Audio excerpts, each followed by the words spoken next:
ଇଚ୍ଛାପୁର ନାମକ ଜଙ୍ଗଲରେ ରାନୁ ଚଢ଼େଇ ଓ ସାନୁ ଚଢ଼େଇ ନାମରେ ଦୁଇ ସ୍ୱାମୀ ସ୍ତ୍ରୀ ରହୁଥିଲେ। ସେମାନେ ଦୁଇ ଜଣ ଜଙ୍ଗଲରେ କାଠ ବିକ୍ରି କରି ଚଳୁଥିଲେ। ଆରେ ଏ ରାନୁ, ଶୀତ ଦିନ ଚାଲି ଆସିଲାଣି।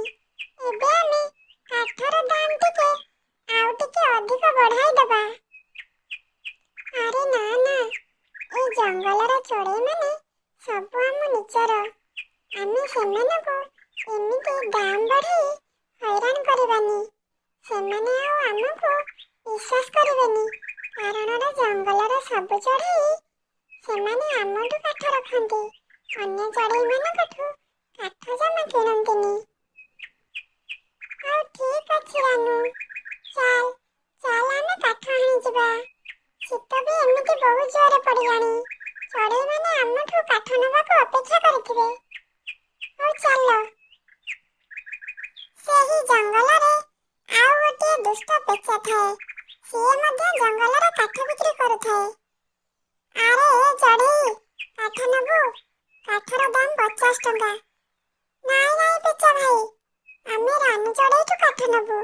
ସିଏ ଆମକୁ ସବୁବେଳେ ଭଲ ଭଲ ଶୁଖିଲା କାଠ 30 ଟଙ୍କାରେ ଦେଇକି ଯାଉଛି।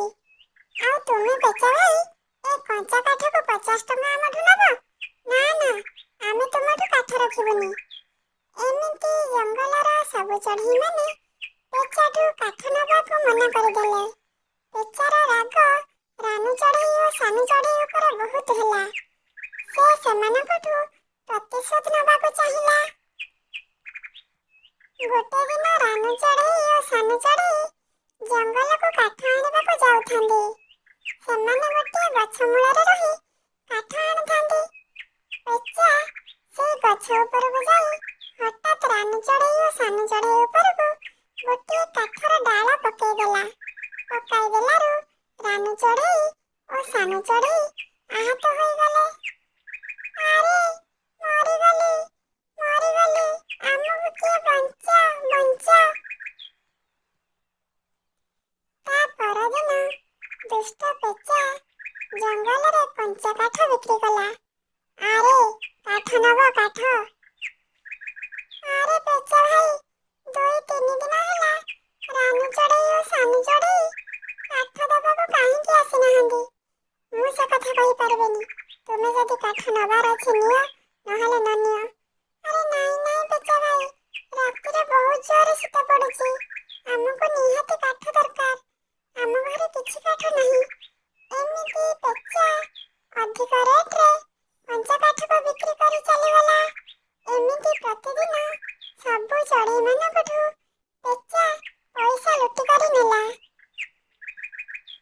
କିଛି ଦିନ ପରେ ରାନୁ ଚଢ଼େଇ ଓ ସାନୁ ଚଢ଼େଇର ଦେହ ଭଲ ହୋଇଗଲା। ସେମାନେ ପୁଣି ଜଙ୍ଗଲକୁ ଯାଇ ଶୁଖିଲା କାଠ ଆଣି ବିକ୍ରି କଲେ। ଆରେ ଏ ଚଢ଼େଇ 2 ଜଣ ଏତେ ଶୀଘ୍ର ସୁସ୍ଥ ହୋଇଗଲେ, ଏମାନଙ୍କୁ ଆଉ ଥରେ ଏମିତି ଦଣ୍ଡ ଦେବି। ହଉ ଠିକ୍ ଅଛି, କାଲି ସେମାନେ ଜଙ୍ଗଲକୁ ଯାଆନ୍ତୁ, ମୁଁ ସେମାନଙ୍କୁ ସେଇଠି ଦେଖିନେବି। ଏମିତି କହି ପେଚା ରାଗ ରଖି ଘରକୁ ଚାଲିଗଲା। ତା ପରଦିନ ସକାଳ ହେଲା। ରାନୁ ଚଢ଼େଇ ଓ ସାନୁ ଚଢ଼େଇ ଜଙ୍ଗଲରେ କାଠ ଆଣୁଥିଲେ। ହଠାତ୍ ପେଚା ଗୋଟିଏ ଗଛ ଉପରେ ଚଢ଼ିଲା ବେଳକୁ ଭାବିଲା, ଏଇ ବଡ଼ ଗଛଟା ଆଜି ଯାଉଛି ରାନୁ ଚଢ଼େଇ ଓ ସାନୁ ଚଢ଼େଇ ଉପରେ ପକାଇଦେବି। ଏମିତି ହେଲେ ସେ କେବେ ଆଉ ବଞ୍ଚି ପାରିବେନି। ଏମିତି କହି ପେଚା ସେ ଗଛ ଉପରକୁ ଚଢ଼ିଲା ବେଳକୁ ସେ ଜାଣିନଥିଲା ସେ ଗଛ ଉପରେ ଗୋଟିଏ ବିରାଟ ବଡ଼ ନାଗସାପ ଅଛି ବୋଲି। ସେ ଗଛ ଉପରେ ଥାଇ ଡାଳଟି ରାନୁ ଚଢ଼େଇ ଓ ସାନୁ ଚଢ଼େଇ ଉପରକୁ ପକାଇବାକୁ ଭାବିଲା ବେଳକୁ ନାଗସାପଟି ପେଚାକୁ କାମୁଡ଼ିଦେଲା। ଆଉ ପେଚାର ସେଇଠି ମୃତ୍ୟୁ ହୋଇଗଲା। ଯେ ପାଞ୍ଚେ ପରମନ୍ଦ, ତା ମନ୍ଦ ପାଞ୍ଚନ୍ତି ଗୋବିନ୍ଦ। ତାପରେ ସବୁଦିନ ପରି ରାନୁ ଚଢ଼େଇ ଓ ସାନୁ ଚଢ଼େଇ ଜଙ୍ଗଲରେ କାଠ ବିକ୍ରି କରି ଭଲରେ ରହିଲେ। ଆଉ ଦୁଷ୍ଟ ପେଚା ତା କୁକର୍ମର ଫଳ ପାଇଲା।